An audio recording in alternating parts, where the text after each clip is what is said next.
make more.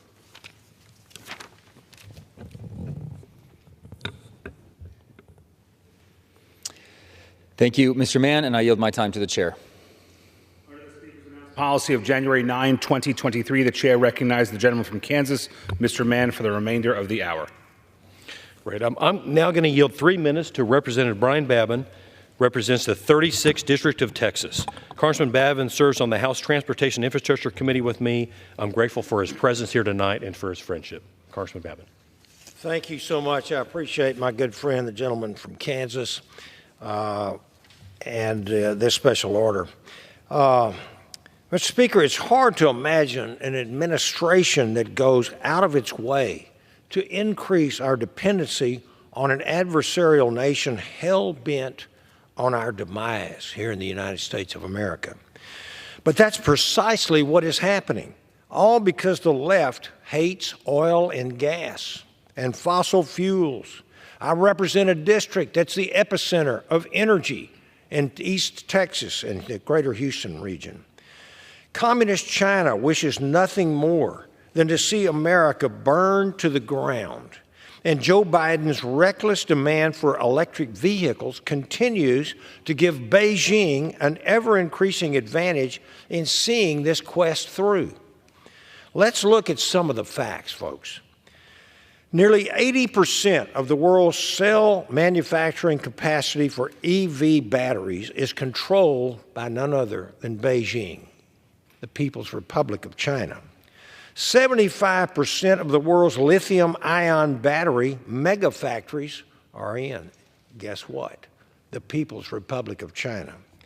90% of graphite, the single largest mineral component of EV batteries, electric vehicle batteries, guess where? Refined in the People's Republic of China. Yet, if increased reliance on China isn't alarming enough, let's look at how electric vehicles are faring on the home front. Just a few weeks ago, in my own office, I had a number of car dealers from my great state of Texas to visit in my office to share the latest on EV electric vehicle sales. Given how much the Biden administration talks about EVs, you'd think that they're selling like hotcakes. Big surprise. Or maybe not. They're actually selling like $50,000 paperweights. I recently saw a great line in the Wall Street Journal. You can subsidize a buyer into the auto showroom, but you can't make him buy. The truth is that dealers can't get them off of their lots. Texans don't want vehicles that they can't rely on. And while I'm a huge supporter of innovation, fully electric vehicles aren't ready for prime time, and forcing them onto the American people will not change that reality. By unilaterally mandating unrealistic emission standards for vehicles is an affront to shift markets. This administration has dealt serious damage to the entire automotive sector. Unfortunately, even with this information, the White House would still force Americans to buy electric vehicles.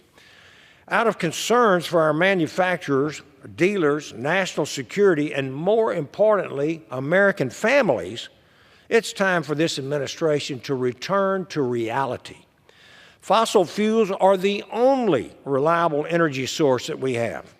And if we stop producing and using them, we'll soon be bowing the knee to the demands of Communist China.